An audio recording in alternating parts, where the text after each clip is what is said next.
मध्य प्रदेश के पूर्व मुख्यमंत्री और राज्यसभा सांसद दिग्विजय सिंह ने जम्मू कश्मीर से धारा 370 हटाने के फैसले पर पुनर्विचार का ऑडियो वायरल होने के बाद अब भाजपा हमलावर हो गई है। इसके चलते राज्य मंत्री इंदर सिंह परमार का कहना है कि दिग्विजय सिंह देश के गद्दारों की फौज में खड़े होते नजर आ रहे हैं, जिसके लिए देश की जनता उन्हें कभी माफ नहीं करेगी। दरअसल कांग्रेस नेता दिग्विजय सिंह ने एक क्लब हाउस चैट में हिस्सा लिया था। इस चैट में एक पाकिस्तानी पत्रकार भी शामिल था।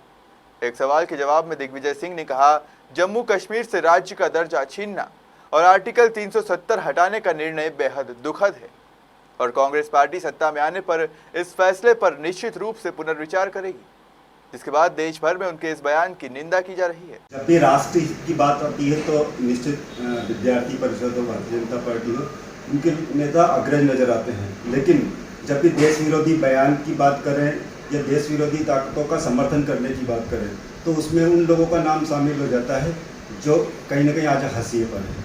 हाल ही में माननीय पूर्व मुख्यमंत्री दिग्विजय सिंह का बयान आया कि कांग्रेस सरकार में आई तो धारा 370 हटाएंगे। इस पर हम बेबाकी से बात करेंगे राज्य शिक्षा मंत्री श्री इंदर सिंह परमार से। भाई साहब, किस तरह से इस बयान को देखा जाए?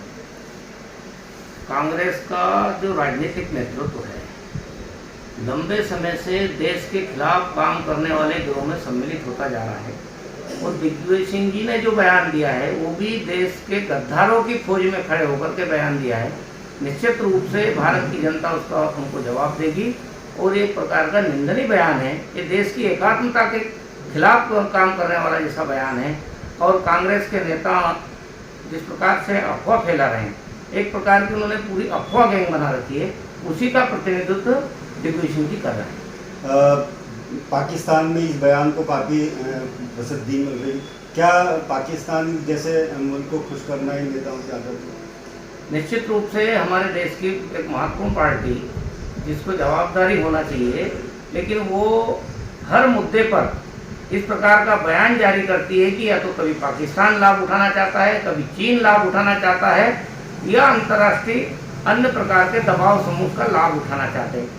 हम देख सकते हैं कि वैक्सीनेशन को लेकर के भी उन्होंने इसी प्रकार के बयान दिए और उसके कारण कई देश विरोधी लोगों को बाहर दुनिया के देशों में बोलने का अवसर प्राप्त हुआ।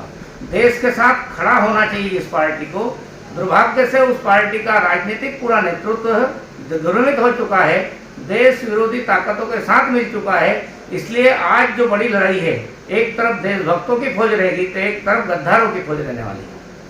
वर्तमान में वैक्सीनेशन को जैसे पाकिस्तान की आम जनता कह रही है कि हम बाहर मेड इन चाइना वैक्सीन नहीं लगवाएंगे, भारत से बनी वैक्सीन लगवाएंगे। वहीं भारत में कांग्रेस के कुछ नेताओं द्वारा वैक्सीन का विरोध या भारतीय जनता पार्टी की वैक्सीन बोलना कितनी झूठी मानसिकता है? देखिए, भारत का वैक्सीन का जो निर्माण किया है ये विश्व ने इसकी प्रशंसा की है और भारत के साथ दुनिया के सब देश सहयोग बढ़ाना चाहते हैं।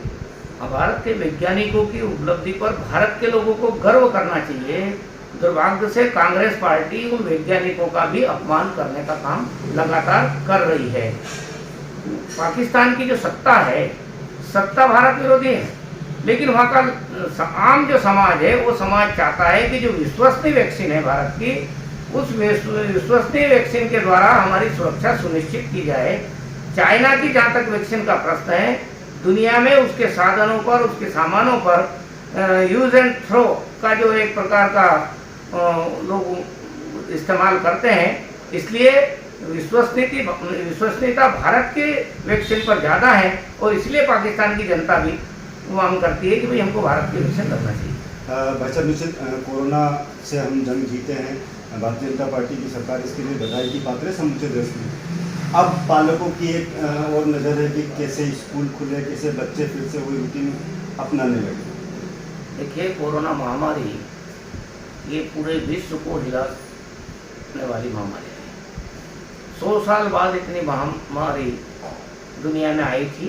100 साल पहले भी इसी महामारी ने आपको मचाया था, कोरोना मचाया था। अब हम धीरे धीरे उभरे हैं, लेकिन अभी महामारी समाप्त नहीं हुई है। इसलिए हमको सावधानी के साथ में सब निर्णय करने की आवश्यकता है। हमारे बच्चों के जीवन सुरक्षित रहते हुए उनकी पढ़ाई निरंतर रखना हमारे सामने दोहरी चुनौती है। इसलिए उस दोहरी चुनौती की दृष्टि से मध्य प्रदेश की सरकार ने, हमारे यशस्वी मुख्यमंत्री जी ने एक लंबी कार्य योजना तैयार करने के लिए शिक्षा मंत्रियों का एक समूह बनाया है, जो सभी एजुकेशन शिक्षा है, टेक्निकल शिक्षा है, हायर एजुकेशन है और स्कूली शिक्षा है, ट्राइबल को भी उसमें जोड़ा है, आयुष को भी उसमें जोड़ा है। ऐसे सब मंत्रियों का समूह बना करके उनको एक अच्छी नीति बना करके जनता के सामने एक पूरा साल भर का कैलेंडर रखने का है। हम लगातार उस पर काम कर रहे हैं। हमारे जो एक्सपर्ट है शिक्षा विभाग के, वो काम कर रहे हैं, अलग अलग विभागों के एक्सपर्ट काम कर रहे हैं। हम जल्दी ही शिक्षा मंत्रियों के समूह की बैठक करेंगे और उसमें निर्णय करके सबको अवगत कराएंगे और नीति ऐसी होगी कि जिससे किसी को नुकसान नहीं हो, छात्रों का जीवन भी सुरक्षित रहे और हम चाहेंगे कि पढ़ाई भी प्रभावित नहीं हो। उसके क्या क्या विकल्प हो सकते हैं, उन सारे विकल्पों पर हम विचार कर रहे हैं। वैसे वैसे छात्र जीवन को आप विद्यार्थी परिषद के माध्यम से काफ़ी नज़दीकी से देखा है। आज हम देखते हैं प्राइवेट स्कूलों और सरकारी स्कूलों को लेके कहीं ना कहीं जो सरकारी स्कूलों में भी अध्यापकों के संगठन काम करने लगे हैं। कहीं ना कहीं सरकार को भी लगता है कि पालक इन संगठनों में पिस के रह गया है और कहीं की अच्छी शिक्षा नहीं मिल पा रही। देखिए, प्राइवेट स्कूलों में भी बड़ी सहभागिता है। लगभग 40% विद्यार्थी प्राइवेट स्कूलों में पढ़ते हैं। बहुत सारे स्कूल अच्छे उद्देश्य को लेकर के एक सामाजिक शिक्षा माध्यम बना रहे हैं, उसको लेकर काम करते हैं, जिसमें कई सारे ट्रस्ट करते हैं, लगभग समाजों के ट्रस्ट काम करते हैं। उनका एक उद्देश्य पैसा कमाना नहीं है, उनका उद्देश्य शिक्षा प्रदान करना है। और भारत की परंपरा में यह उद्देश्य हमेशा रहा है। जब गुरुकुल चलते थे अंग्रेजों के ज़माने में, इस देश में 6 लाख गुरुकुल थे। तो भारत की तो मान्यता ही है कि शिक्षा समाज का विषय है, लेकिन जहाँ समाज नहीं पहुँचेगा वहाँ सरकारों को पहुँचना चाहिए। लेकिन उसके साथ साथ एक बड़ा ऐसे लोग भी शिक्षा के क्षेत्र में आने लगे हैं जिनका शिक्षा का उद्देश्य पवित्र नहीं है, व्यवसाय करना है। और हमारी सरकार ये कोशिश कर रही है कि शिक्षा का व्यापारीकरण नहीं होगा। हम व्यापारीकरण से रोकने पर काम कर रहे हैं। हमने फीस को लेकर के कानून बनाया है। अब कोई भी विद्यालय यदि 10% से ज़्यादा फीस बढ़ाएगा तो उस पर कार्रवाई करने के प्रावधान कर दिए गए। कोई भी शिक्षक यदि उसकी शिकायत करेगा तो उसे एक्ट के अनुसार उनके खिलाफ कार्रवाई सुनिश्चित की। देश की आज़ादी के बाद में पहली बार प्राइवेट स्कूलों पर एक प्रकार का ये अंकुश लगाने का काम भारतीय जनता पार्टी की सरकार ने किया है। एक हास्यप्रद विषय भी बनता है, कांग्रेस कभी कभी चुटकी लेती है, चाहे उत्तर प्रदेश हो या राजस्थान हो या मध्य प्रदेश हो। कहीं ना कहीं भारतीय जनता पार्टी में आपसी रोष है, जिससे कहीं मुख्यमंत्री बदलने की बात हो या योगी जी का प्रधानमंत्री से मुलाकात हो, उस पर एक हास्यास्पद बयान आता है कांग्रेस। देखिए, कांग्रेस का बयान तो 2018 के चुनाव से समझ में आता है। हम तो विपक्ष में थे, उनकी पार्टी टूट गई, भारतीय जनता पार्टी की सरकार बन गई। राजस्थान भी टूटते टूटते बचा है, इसलिए उनको तो कोई कहने का अधिकार नहीं। हम समय समय पर हमारे यहाँ समीक्षा करते हैं, सब कामों की समीक्षा करते हैं, उसके कारण से बड़े कयास लगा लिए जाते हैं।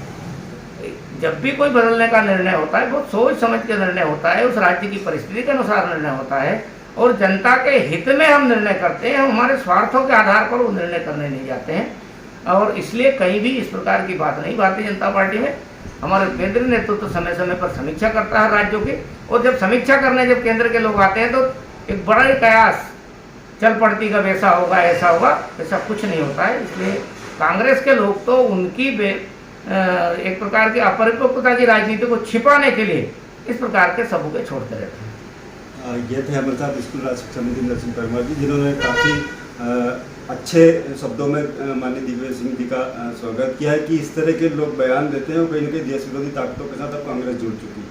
खबर मध्य प्रदेश, दीपक सक्सेना, शुजालपुर।